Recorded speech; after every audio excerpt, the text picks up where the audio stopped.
Have you ever found yourself in that awkward situation where your partner wants to have sex but you are not in the mood? Or maybe you are the one who is always saying no. What to do in those situations? My name is Mayara. And I'm Steph, and today we're going to talk about it. Why is it important to say no to sex? How to say it in a way that's respectful towards yourself and your partner, and also what to do if there is a bigger problem in behind, which is related to the difference in the desire.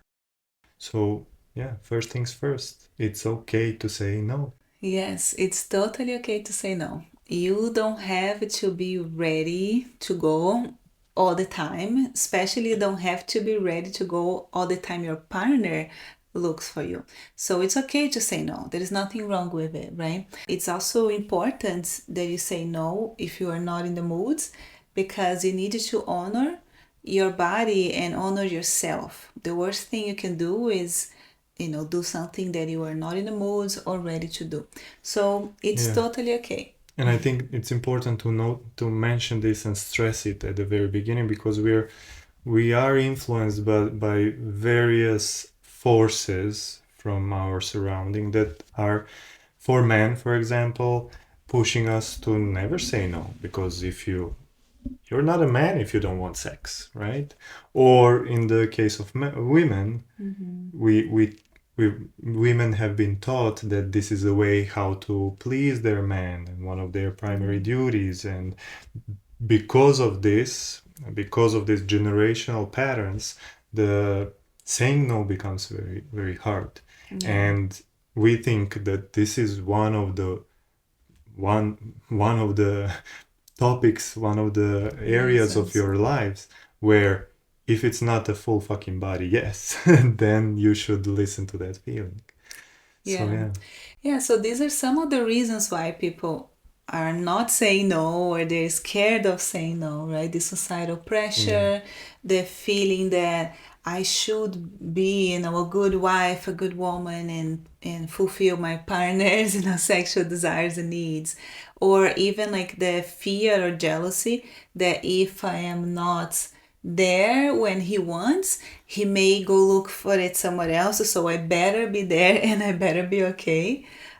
Some other fears may even be just I don't want to hurt my partner's feelings. Like if I say no, I'll be hurting them.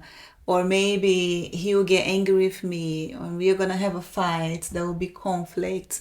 So there are many reasons why people don't avoid saying no or is scared of saying And they're no. very valid fears, especially if you experienced it in past relationships or with the current partner before, where you would say no and then they would get upset, or you would see the change in energy and they would feel hurt in maybe expressing it or not even expressing it, which I think is more common. But this makes over the time makes you feel more inclined to not say no. Yeah.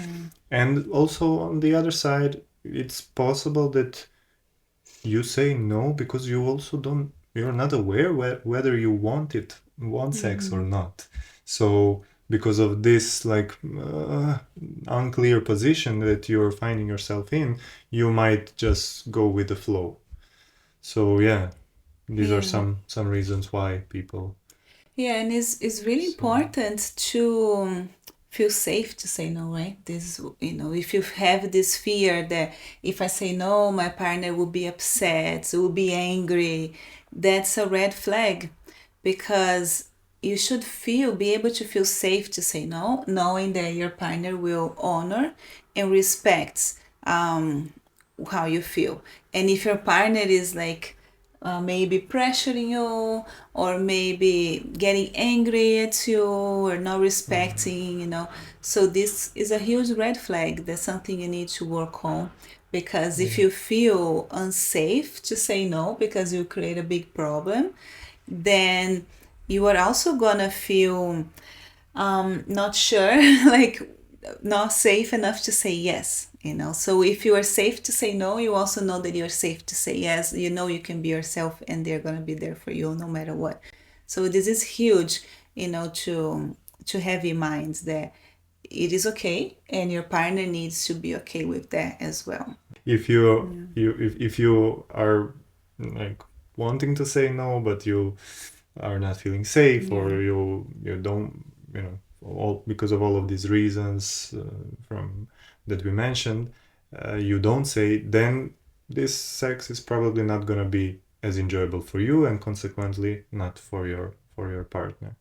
But also it can further damage the relationship and this emotional connection between two of you, where this beautiful act of sex, which is like ultimate connection, uh, turns out to be something that separates you. Yeah, like, or even a chore, something that you have Yeah. to do, a duty. Yeah. And so we said, no, yeah, it's okay to say no. It's okay to not be in the mood. You need to feel safe to say no, right? But it's still, a lot of times people fear it and go around it. So, what are some of the ways that people are saying no that is not actually the best, or even avoiding it? So, I'm going to start the classic, I have a headache. That's a famous I have a headache phrase. That's an excuse that a lot of people use in order to say no to sex. Best way to get out of anything. Yeah, How do you prove somebody has headache? yeah, yeah. So, or another classic would be, I'm tired, honey. I cannot. Yeah. So for this also, it's really hard to say anything, but it can feel, because of this like a negative connotation these excuses have, as being excuses and not really genuine. I have a headache, or I'm tired. There's also a risk that your partner receives it as a rejection of them. Yeah. Yeah, if it's happening constantly, like you're always tired, you always have a headache, then it becomes a problem. Yeah. And another way, I believe, is like just avoiding it altogether, avoiding getting too close physically, like even non-sexually. Best way to say no is to remove yourself from the situation that you have to say no. Yeah, yeah.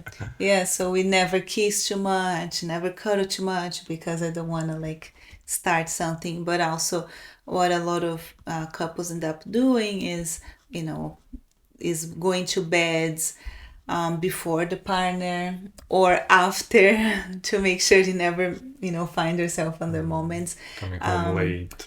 Yeah, coming home late, or making sure you go to bed before, and then even pretend you are sleeping if you are not, so they don't even approach you. And these are all ways to kind of avoid and go around, right? So, I love also these non-verbal signs or ways we say no, and especially for women, and I experienced that in your case, of putting on some clothes, which is a clear signal to a man that there's not going to be any action today. for me, it's my sleeping cap. If I put my sleeping cap, I'm ready to sleep. Don't talk to me. Nothing will happen, and I'm definitely not having sex with that weird cap on. But is it a cap even the name? I think so. My sleeping hat, whatever. So it's either what you say. that or some like not so sexy pajama, or Yeah, yeah. So, but we also found out when we were researching about this topic, we got curious, and we were like, what are some ways that animals say no to sex? And even that most animals, they will have specific mating seasons, but it's still, in most cases, the female is selecting the male, and so whenever she wants to avoid the males that are like losers in her view, so she develops these strategies to, yeah, pretty much run away from them. Like elephants, they learn to run faster and faster, so that's how they assure that only the strongest and fastest partner will catch up to them. So most common way to say no in animal world is to run away. Yeah. But there are also some more creative, interesting ways we found. It's like dragonflies. Some species of dragonflies plays dead. when the male partner approaches which they don't want to mate with, they just stop flapping their wings and go down to the ground pretending that they are dead. Yeah, or the butterflies, they pretty much make themselves stinky. They yeah, they well, how would you explain that?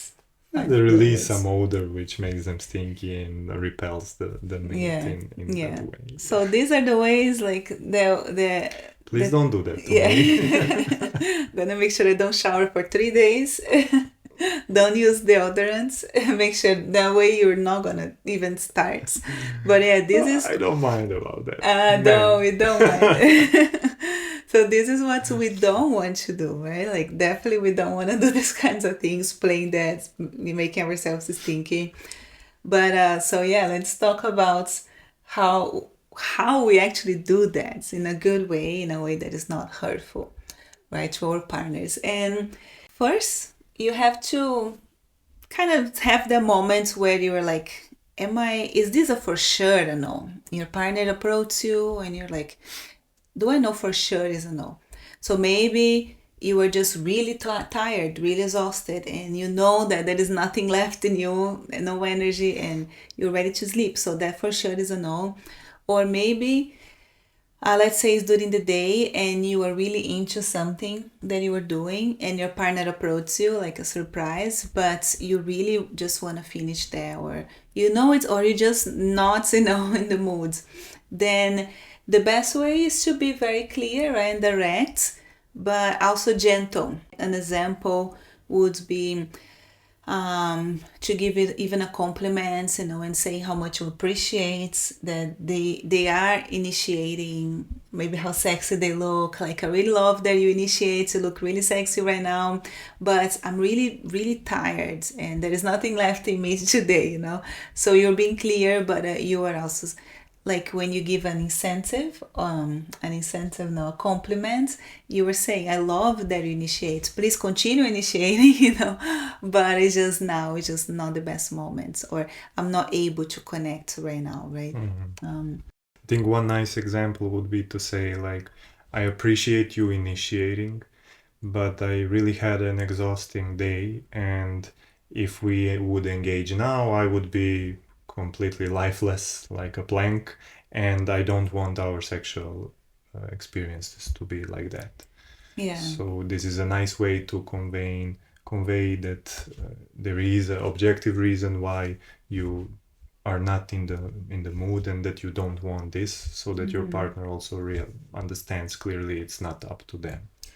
Yeah, they know it's not about them, but it's about how you feel in the moments. Because oftentimes, it's easy that we can take it personal and think it's something about us, or it's natural. But So this yeah, is the most direct but also the hardest way to say, and it's no matter how yeah, you say it, it's gonna be a little bit difficult for the partner, but yeah, of course, for the person that's. to receive. Yeah. And I remember when you had this kind of clear communication, you were probably one of my first partners who had it. Hey, I am not in a mood today because of this and that.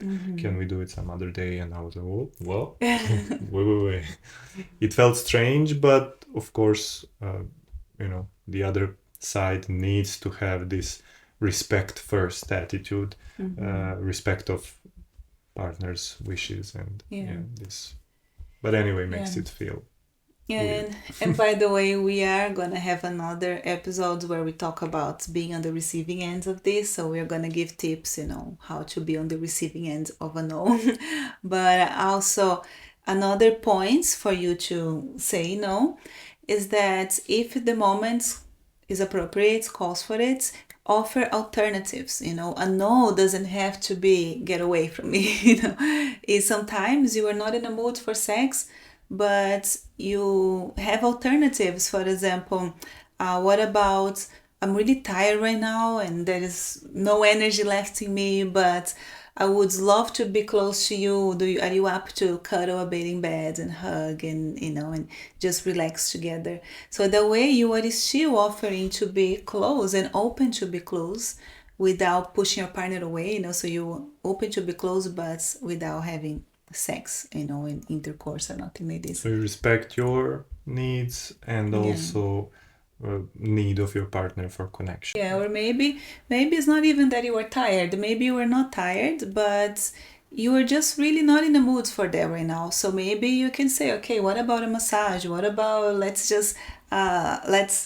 maybe like have a talk, be here, relax and talk. Let's meditate together, whatever it is. But there are other things that can bring you close and you can be intimately close.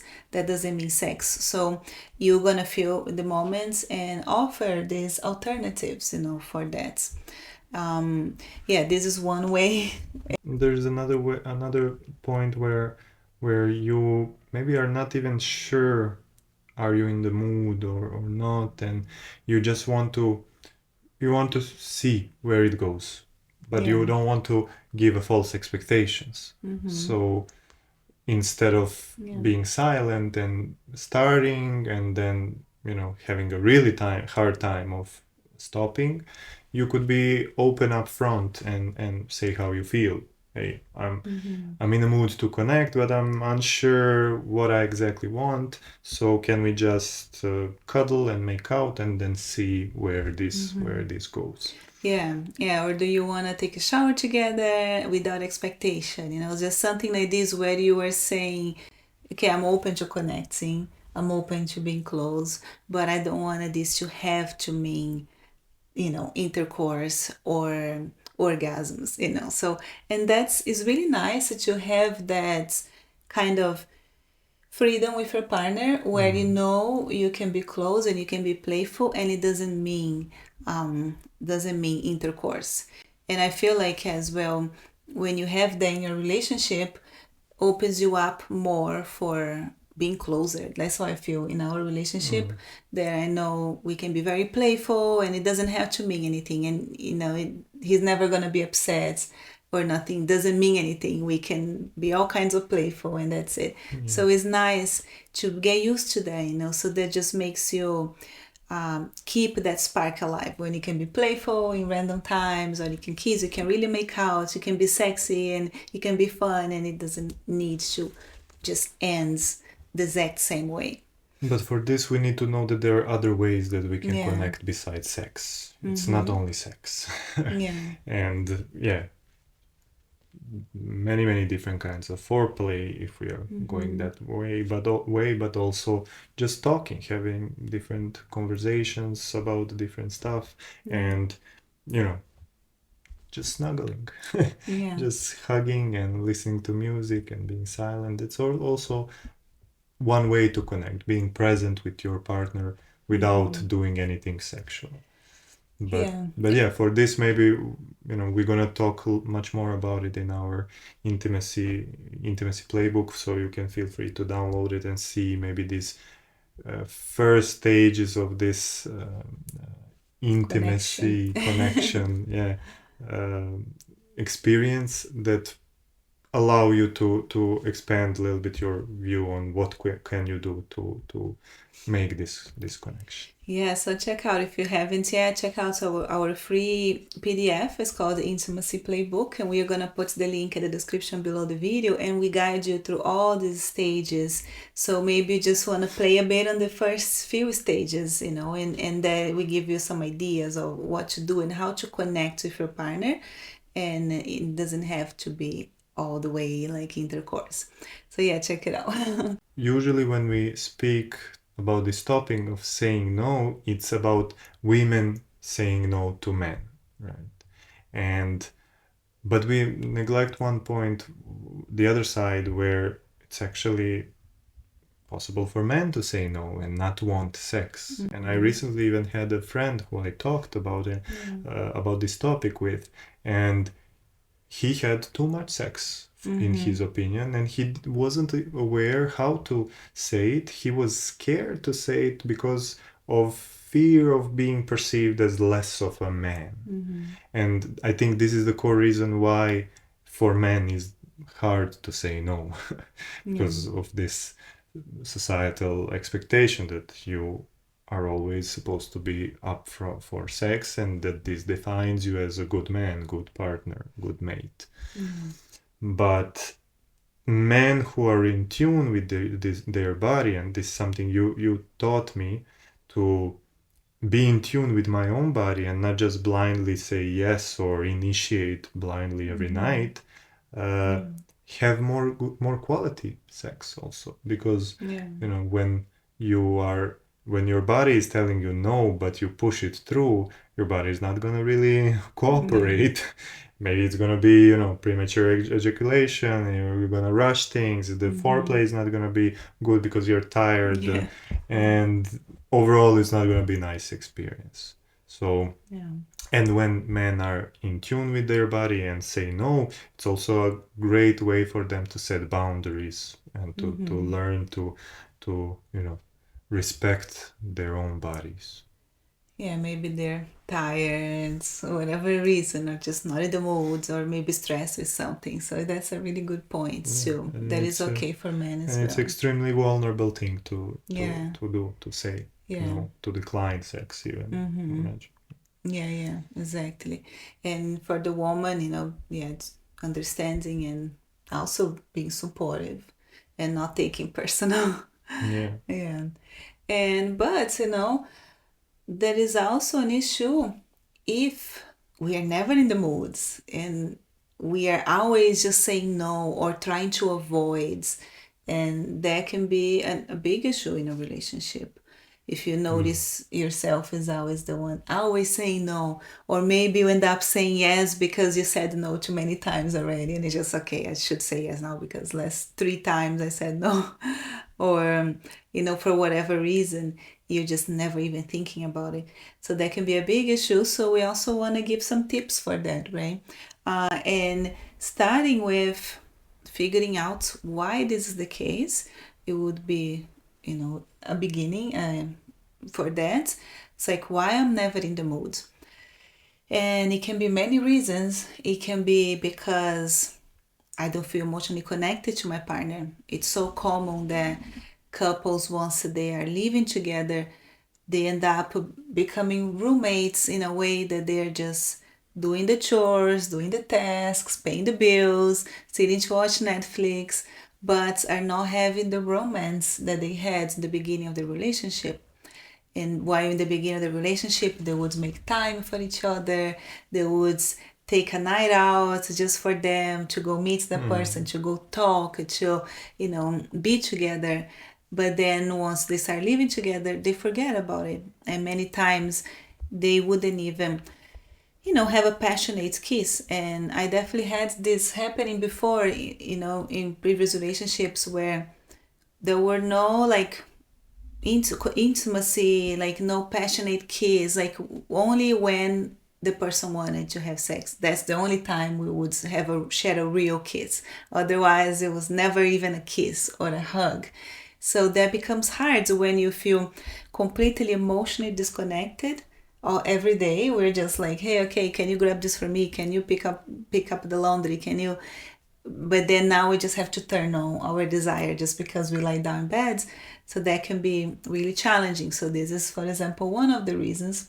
There can be many other reasons, even maybe a trauma, sexual trauma that you had never healed and makes you really avoid and fear intimacy.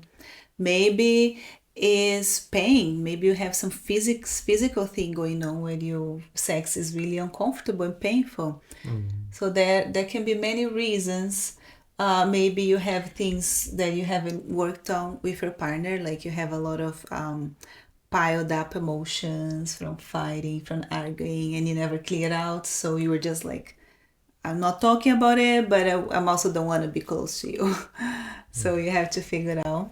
Think this can be many episodes, not only one Yeah, other episode yeah, about this topic, but definitely your main job would be there to discover yeah. why is this happening. And there could be also multiple reasons, such as some learned behaviors or learned attitudes towards sex, such as sex is only a chore for women Mm-hmm. to satisfy or please their man. So Yeah. with this kind of thinking, you're downgrading it a lot, not realizing its true importance and its true Mm-hmm. potential in being this thing that you two do in order to create this Yeah. deeper bond and deeper connection.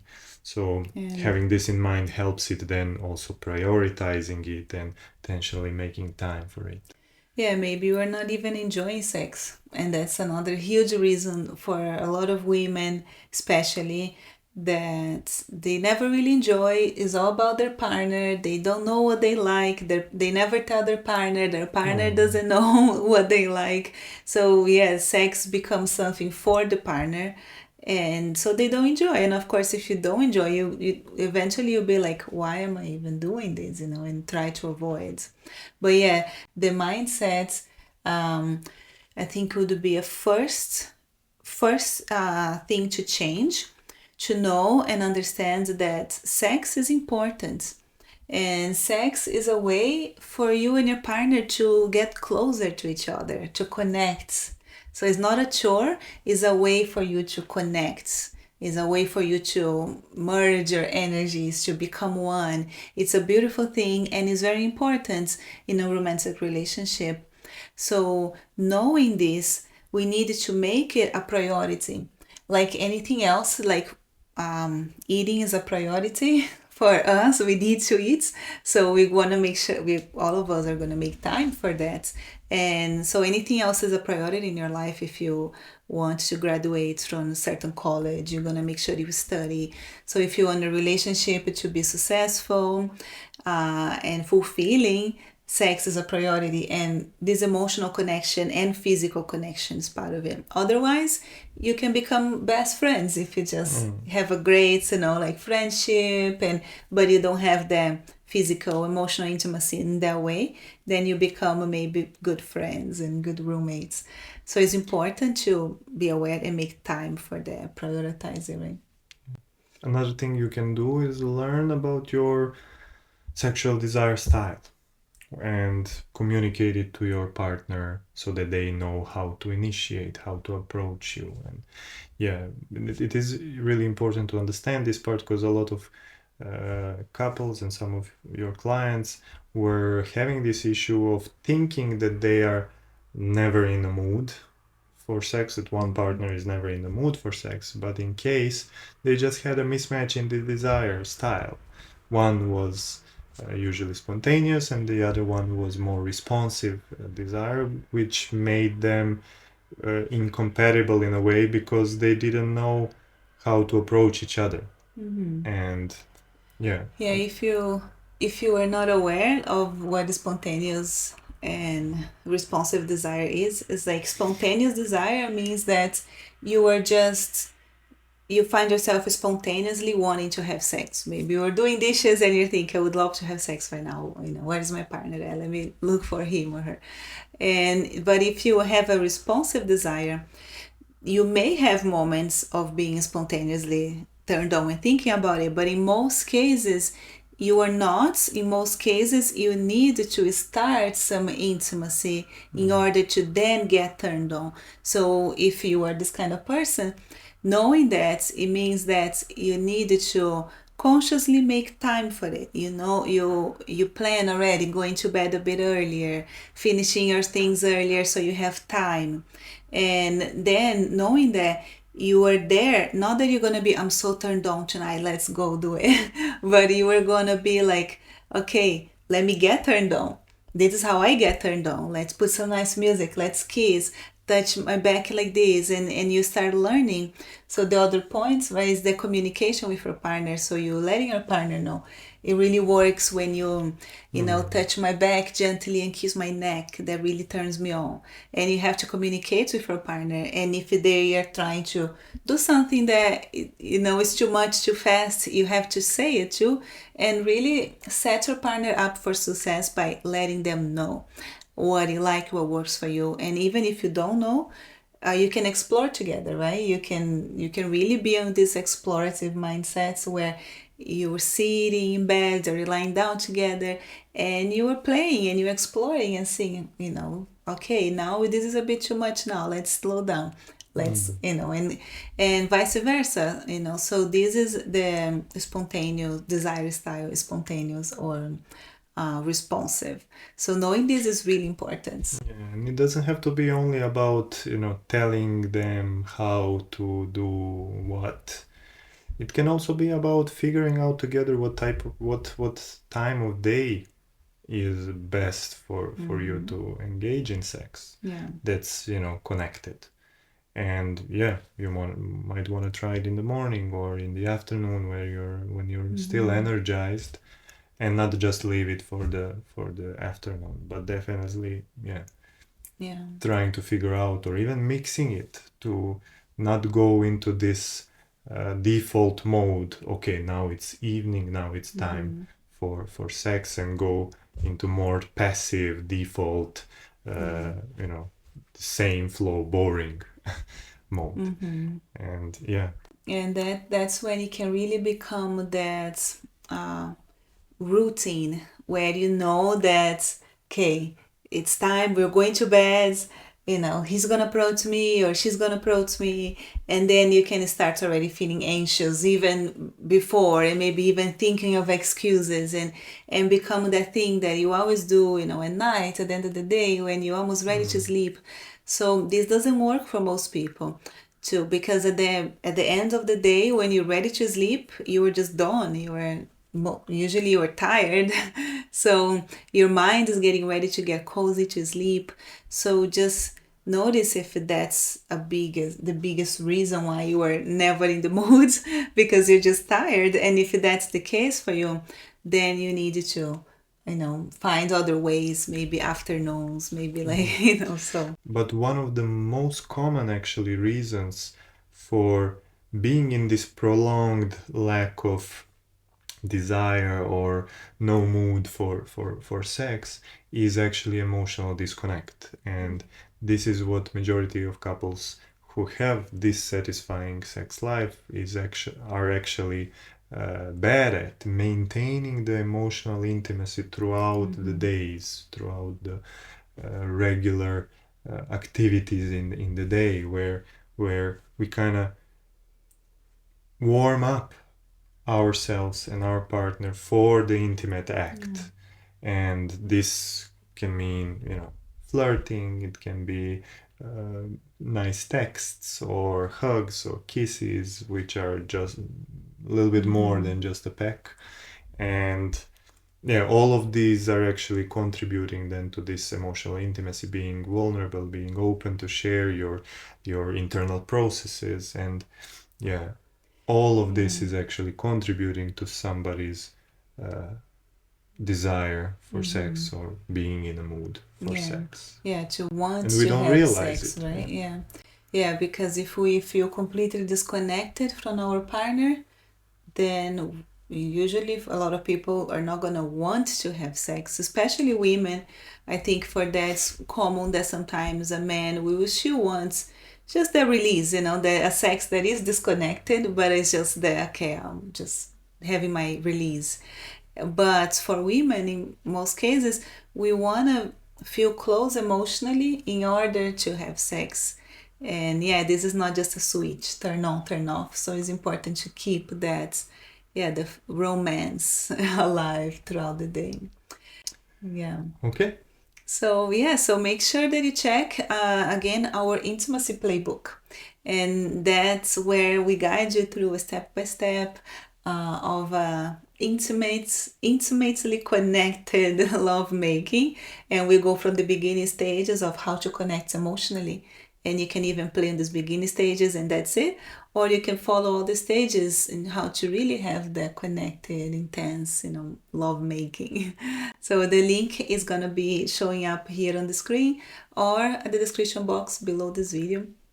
Thank you for watching, and we hope to see you on the next one.